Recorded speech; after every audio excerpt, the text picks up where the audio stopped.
ओम नमः शिवाय सीरियल को फुल HD क्वालिटी में पूरा देखने के लिए हमारे चैनल को सब्सक्राइब करें और बेल आइकन को दबाएं ताकि आपको हमारे नए नए एपिसोड्स देखने को मिलते रहें। मैं ओंकार हूँ। अतीत से जो प्राणी अनुभव प्राप्त नहीं करते, उनका साथ मैं भी नहीं देता, किंतु जो अतीत की ज्ञान गाथाओं से शिक्षा ग्रहण कर भविष्य का निर्माण करते हैं, मैं सदा उनका सहायक रहता हूं। अर्थात अतीत पर वर्तमान और वर्तमान पर भविष्य का भवन खड़ा करने वाला शिल्पकार हूं। मैं ओंकार हूं।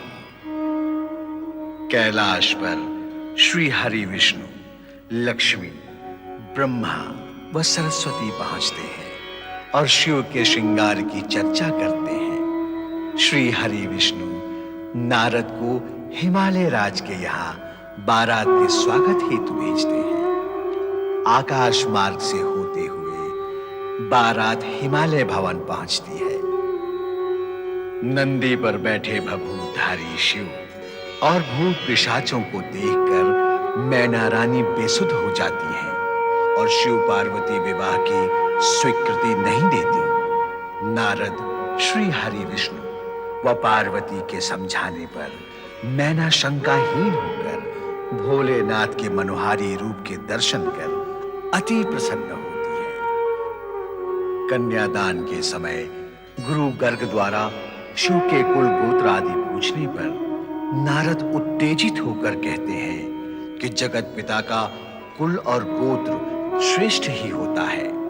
तदुपरांत हिमालय राज कन्यादान करते हैं। पुष्प वर्षा के साथ भोलेनाथ और देवी पार्वती का विवाह संपन्न होता है।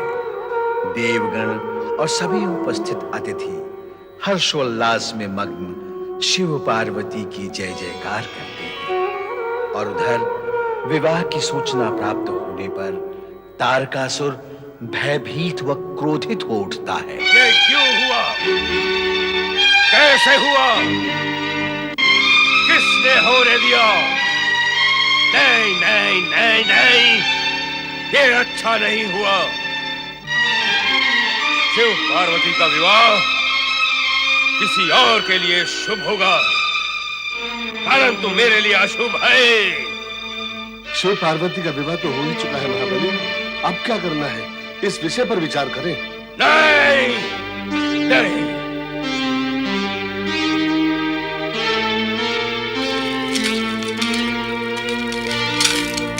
अब चिंता करने से क्या होगा महाबली? तो मैं क्या करूं? नृत्य गायन करूं, जप तप करूं या उछल कूद करूं? क्या करूं? ये सब करने से क्या होगा? कुछ उपाय करो असुरराज। उपाय करो। उपाय तुम्हें क्यों नहीं कर लेते? उपाय करो। मैं तो केवल बता ही सकता हूँ, उपाय तो आपको ही करना होगा महाराज। तो बताओ ना फिर। शिव पार्वती का विवाह हो चुका है, पर देवी देवताओं को लौटने में समय लगेगा। यही अनुकूल और उचित समय है जब स्वर्ग पर आक्रमण करके उस पर अधिकार किया जा सकता है। हाँ। यदि अविलंब आक्रमण करोगे तो निश्चित सफलता मिलेगी। सेनापति, सेना तैयार करो। हम इसी समय स्वर्ग पर आक्रमण करेंगे। आक्रमण हो।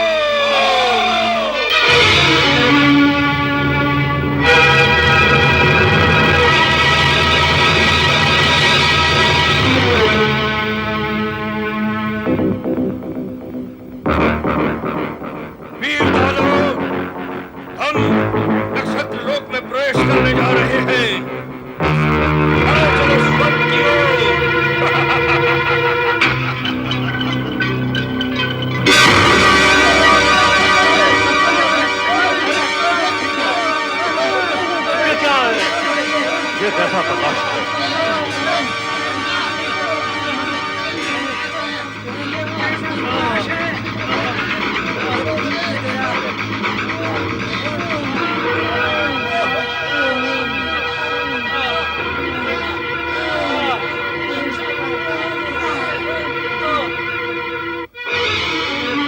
सप्तऋषियों।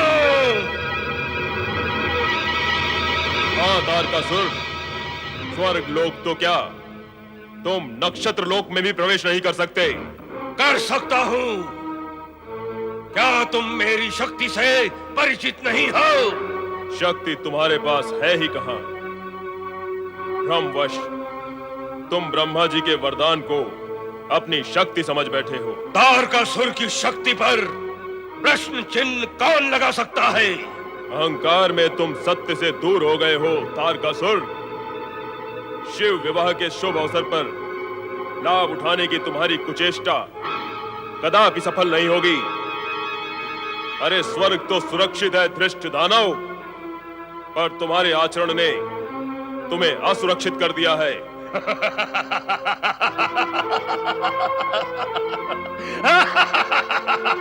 तुम्हारा ये अहंकार पूर्ण हास्य तुम्हारी विपदा का कारण बन जाएगा तारकासुर। तुम देवाधिदेव महादेव से टकराने का दुस्साहस कर रहे हो। अरे देवेश्वर को ज्ञात था कि तुम देवगण के विवाह में व्यस्त होने का लाभ अवश्य उठाओगे। तुम्हारे अवरोध की व्यवस्था पूर्व निश्चित है। मेरे मार्ग में आने वाले किसी भी अवरोध से टक्कर लेने का साहस मुझ में है।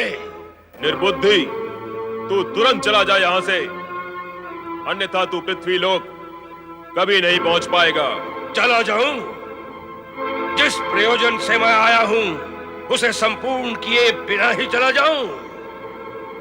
शिव पार्वती के विवाह को संपन्न करा के तुमने शिव पुत्र की उत्पत्ति को संभव बनाया है, अर्थात मेरे वध का आयोजन किया है तुमने।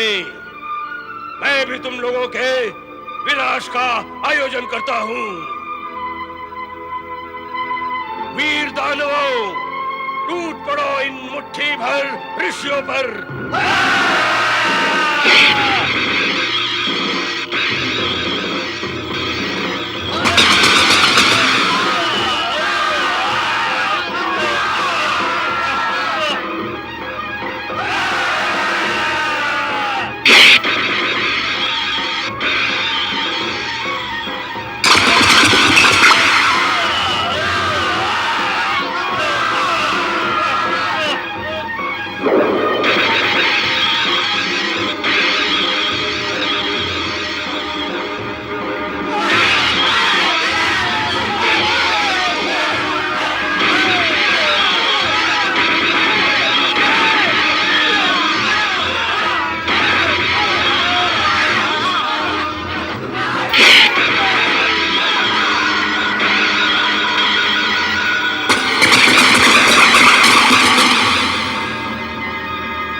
वशिष्ठ, देख क्या रहा है?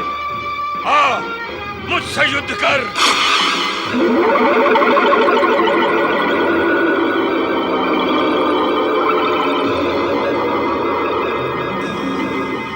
मूर्तिवत मंत्र से मैंने तुझे स्थिर कर दिया है।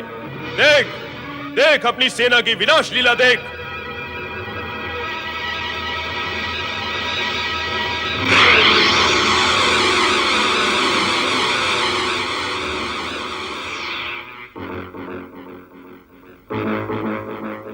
स्थिर मंत्र से मैं मुक्त करता हूं तुझे। अपनी पराजय स्वीकार करके अपने प्राणों की रक्षा कर। जा, चला जा यहां से। तारकासुर, असुर सम्राट और पराजय? नहीं, नहीं। दुष्ट, तू ऐसे नहीं मानेगा। ले, ले ये देख।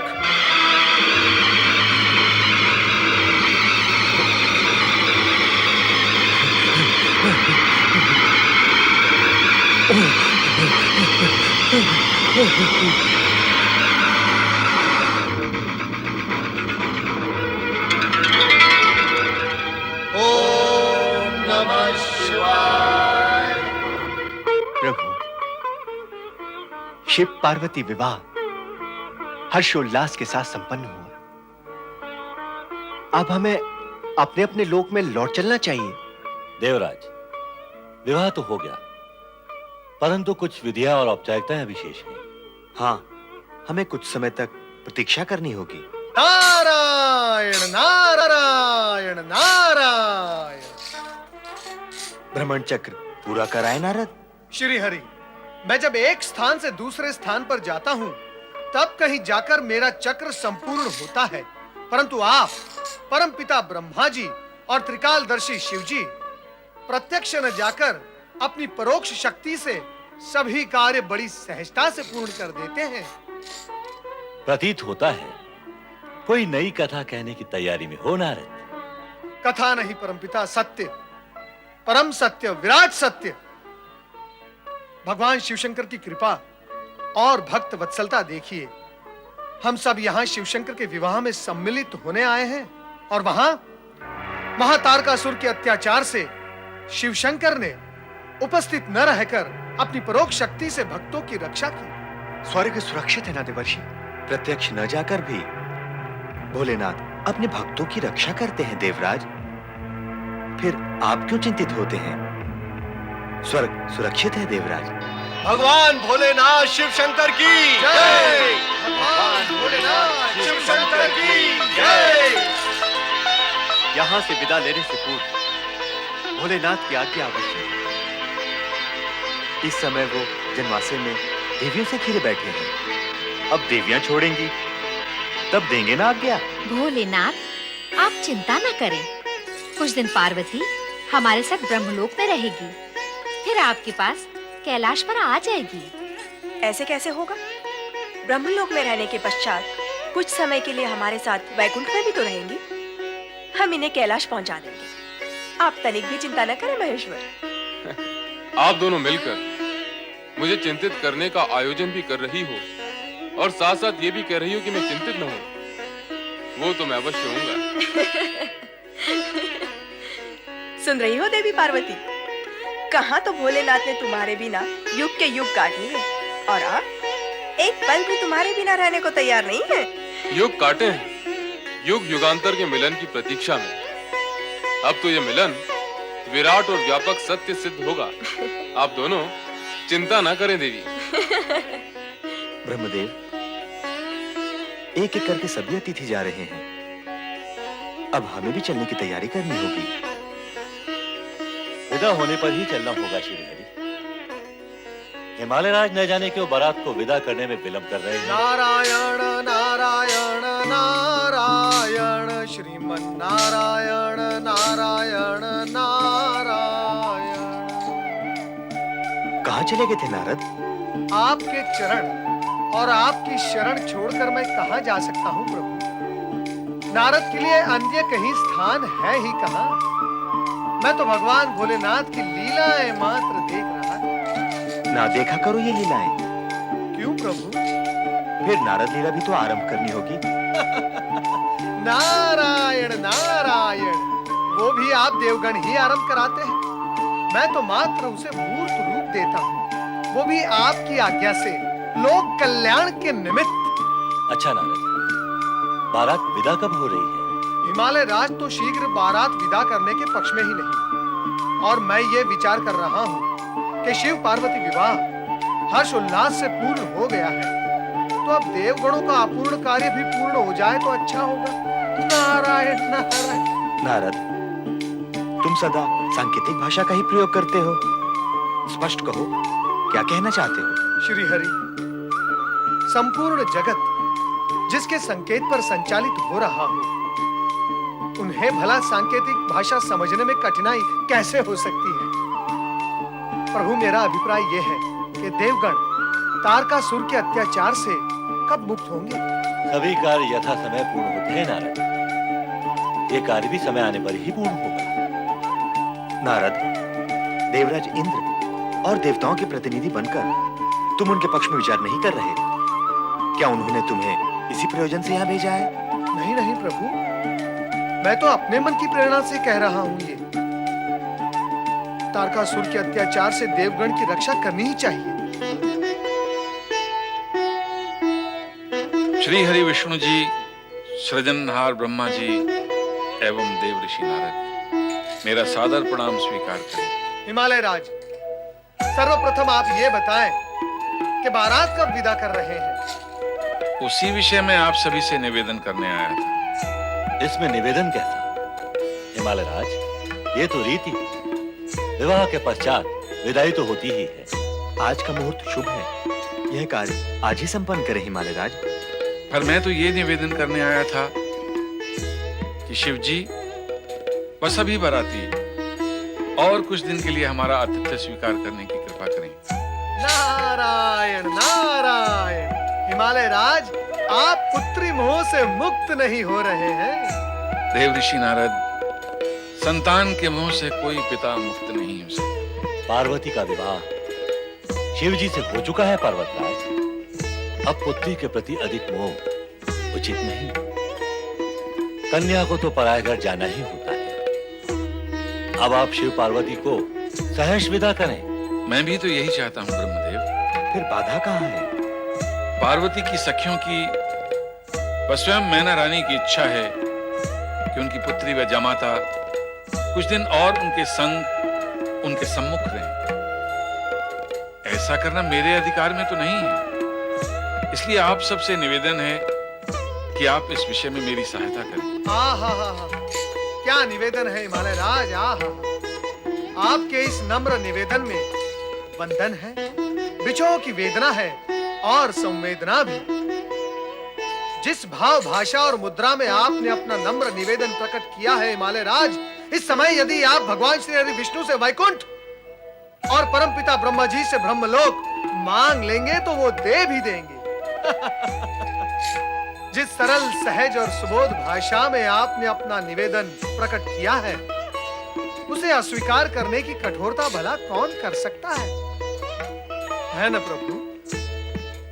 मैंने सत्य कहा ना परमपिता। नारायण, तुम अपने पिता पर भी अपनी लीला चलाने से चूकते नहीं हो। नारायण नारायण।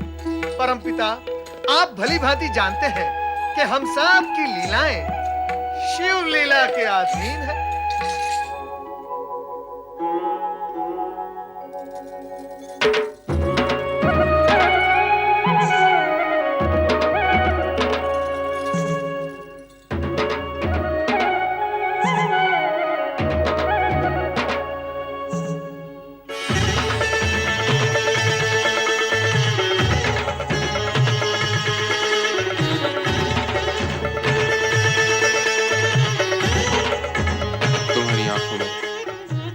प्रश्न झलक रहा है।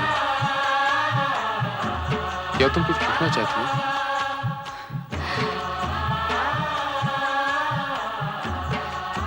अब तो आपकी लीलाएं समाप्त हो गई ना स्वामी? समाप्त? लीलाएं तो अब आरंभ होंगी प्रिय।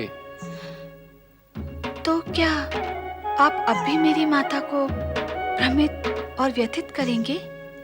नहीं नहीं, मैंने न तो कभी उन्हें भ्रमित किया है न व्यथित। अब तो हम दोनों के बीच सारे भ्रम और संदेह समाप्त हो गए हैं। मैंने उन्हें विश्वास दिलाया है कि भविष्य में ऐसा कुछ नहीं होगा। पर अतीत में भी ऐसा क्यों हुआ? भावनावश। अर्थात? जैसी जिसकी भावना होती है उसे वैसा ही रूप दिखाई देता है। एक कुरूप बालक की मां को उसका पुत्र सलोना राजकुमार दिखाई देता है, तो एक सुंदर सलोना राजकुमार की सौतेली मां को दुष्ट दिखाई देता है। मेरी लीलाओं को समझने की कसौटी भी कुछ ऐसी है। यदि कभी तुम्हारे मन में मेरे प्रति कोई भ्रम।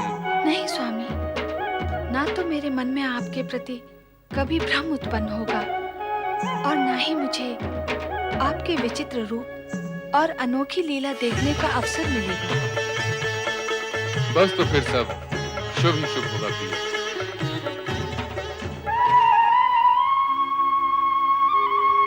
नारायण नारायण नारायण। देवराज इंद्र, आप और यहाँ? परंतु आप तो अरे अरे अरे अरे अरे, आपकी पुकार पर मेरे श्री हरि विष्णु का नाम स्मरण अपूर्ण रह गया। उसे मैं पहले पूर्ण कर लूं। श्रीमन नारायण नारायण नारायण। अब बताएं, आप पुनः यहाँ आना पड़ा, आपसे प्रार्थना करने के लिए आना पड़ा। कैसी प्रार्थना? यही कि शीघ्र ही कोई ऐसा उपाय बताएं जिससे ये बारात यहाँ से प्रस्थान करे और तारकासुर का अंत भी शीघ्र ही हो। नारायण नारायण, आपकी ये अधीरता श्री हरि विष्णु और परमपिता ब्रह्मदेव के सम्मुख मैं दूसरे शब्दों में प्रकट कर चुका हूँ। फिर क्या हुआ? क्या हुआ? हिमालय राज के निवेदन पर श्री हरि विष्णु और परमपिता ब्रह्मदेव कुछ समय और यहाँ रुकने की अनुमति दे चुके हैं। अब इस विषय में मैं आपकी सहायता नहीं कर सकता। देवर्षि, यदि आप ही हमें इस प्रकार असहाय छोड़ देंगे तो फिर हम किसकी सहायता पे विश्वास करें? आप परमपिता ब्रह्मदेव के पास जाइए, श्री हरि विष्णु के पास जाइए, या फिर शिव जी के पास जाइए। वो आपकी सहायता कर सकते हैं, मैं नहीं। वो क्यों सुनने और मानने लगे हमारी बात, जब आप ही हमारी बात नहीं सुन रहे हैं? देवर्षि, त्रिदेव तक जितनी पहुंच आपकी है उतनी अन्य किसी की नहीं है। नारायण नारायण, देवराज आप मुझ पर अपनी लीला चला रहे हैं। मैं लीला नहीं चला रहा हूँ देवर्षि, मैं तो केवल आपसे प्रार्थना कर रहा हूँ। शीघ्र ही कोई ऐसा उपाय बताएं जिससे ये बारात यहाँ से प्रस्थान करे और तारका देवर्षि। कल तक नन्ही सी बच्ची थी, आज कैलाशपति की पत्नी बन गई। अब ये हिमालय भवन छोड़कर कैलाश चली जाएगी। हाँ हाँ, हमारी महारानी अब अकेली रह जाएगी। मैना रानी, पुत्री का विवाह जगत के श्रेष्ठ वर श्री शिव भगवान से आनंद पूर्वक और निर्विघ्न संपन्न हुआ है। पुत्री का आयुष्य सुखमय है। तुम्हें तो इससे अति प्रसन्न होना चाहिए, पर तुम उदास हो, क्यों भला? पुत्री का वियोग ऐसा ही होता है देवी लक्ष्मी। जिस माँ की पुत्री सदा सदा के लिए अपने पति के घर जा रही हो, उसके हृदय की क्या दशा होती है, यह तो केवल माँ ही जान सकती है। पर ये तो होता आया है और होता ही रहेगा। कन्या को माता पिता का गृह त्याग कर पराये घर जाना ही पड़ता है। पुत्री का भावी जीवन सुखी हो, माता पिता के लिए यही सबसे बड़ा सुख है। दुख ना करो महारानी, हर्ष और उल्लास के साथ पुत्री को विदा करो। नारायण नारायण नारायण, श्रीमन नारायण नारायण नारायण। नारद, तुम यहाँ? क्या करता? मैना रानी का दुख मुझे यहाँ खींच लाया, परंतु आपके दुख का कारण क्या है? पुत्री का वियोग ही दुख का कारण है नारद। नारायण नारायण। मैना रानी, कहीं आप इस कारण तो दुखी नहीं कि भगवान शिवशंकर आपकी पुत्री के लिए अयोग्य वर हैं? नहीं देवऋषि, नहीं, कदापि नहीं। शिव जी तो संसार के श्रेष्ठ वर हैं। मेरी पुत्री पार्वती उनके साथ सदैव सुखी रहेगी। मेरे मन में उनके प्रति जो शंकाएं थी, उसी कारण मैं दुख पाती रही हूँ। पर अब सब कुशंकाएं समाप्त हो चुकी हैं देवऋषि। तो फिर तुम दुखी क्यों हो?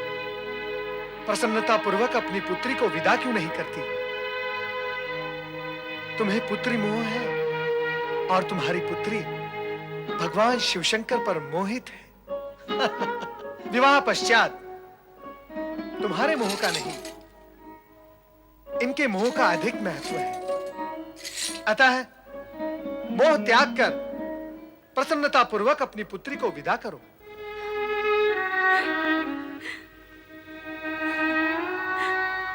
मैं माँ हूं ना, पुत्री का मोह कैसे त्याग दूं?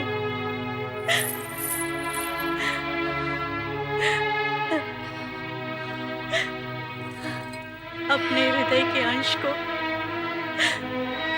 अलग करके विदा करना आसान ही है। मेरी पुत्री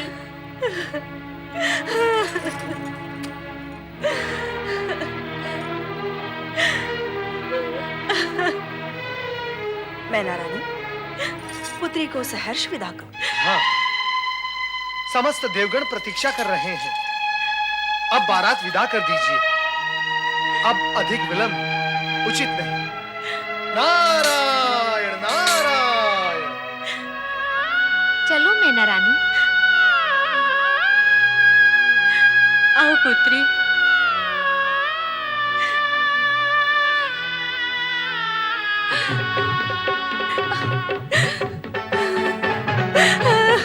मेरी पुत्री।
शंकर,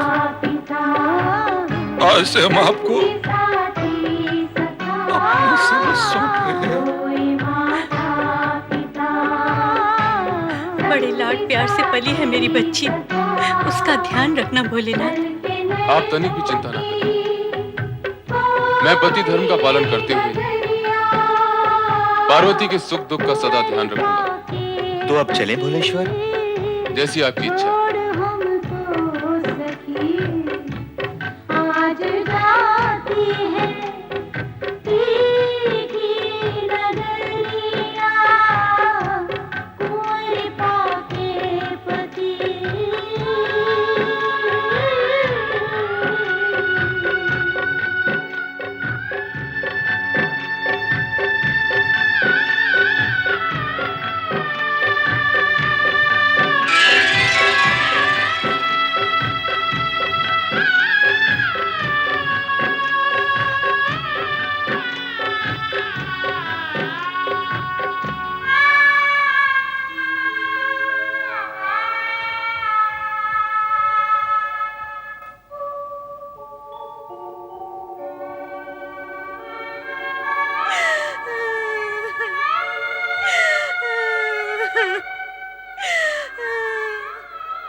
हे शिव शंकर, विवाह के इस मांगलिक एवं शुभ अवसर पर हमारी ओर से बधाई स्वीकार करें। नवदंपति को अनेकानेक बधाई हो। शिव पार्वती दोनों को बधाइयाँ। अब कैलाश हरा भरा हो जाएगा। हाँ, गृहिणी से ही घर की शोभा होती है। और शोभा तो गृह प्रवेश कर चुकी है।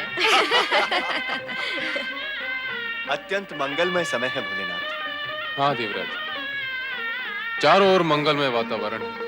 ऐसी शुभ घड़ी इससे पूर्व इस जगत में कभी नहीं आई। समय परिवर्तनशील है देवराज। हम सभी की मंगल कामना है। क्या आपका दाम्पत्य जीवन सुख एवं समृद्धि से परिपूर्ण हो। आप सभी को अनेकानेक धन्यवाद। विवाह में आकर बारात की शोभा बढ़ाई, पूर्ण सहयोग दिया। मैं आप सभी का आभारी हूं।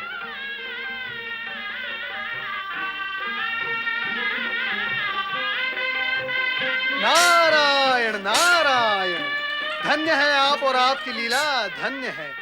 संपूर्ण जगत का भार उठाने वाला आज स्वयं आभारी है।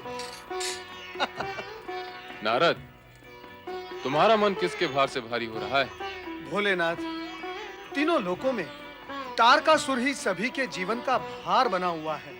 और यह भी अटल सत्य है कि तारकासुर का वध आपके पुत्र के हाथों ही होगा। परंतु तब तक उसके आतंक से देवगणों की रक्षा कैसे होगी भोलेनाथ, कैसे होगी? नारद, तुम तो दानव मानव सभी में समान रूप से पूज्य हो। जाकर उस तारकासुर को सद्बुद्धि दो, पाप कर्मों से दूर रहने की मंत्रणा दो। दुष्ट, अहंकारी और अभिमानी प्राणी सुबुद्धि से दूर भागते हैं और सुबुद्धि की मंत्रणा देने वाले को मारने के लिए उसके पीछे भागते हैं। चिंता करने की कोई आवश्यकता नहीं। उपाय करने में तुम चतुर हो। यदि फिर भी कार्य सिद्ध नहीं हुआ तो हम अन्य कोई उपाय करेंगे। हर हर, हर महादेव।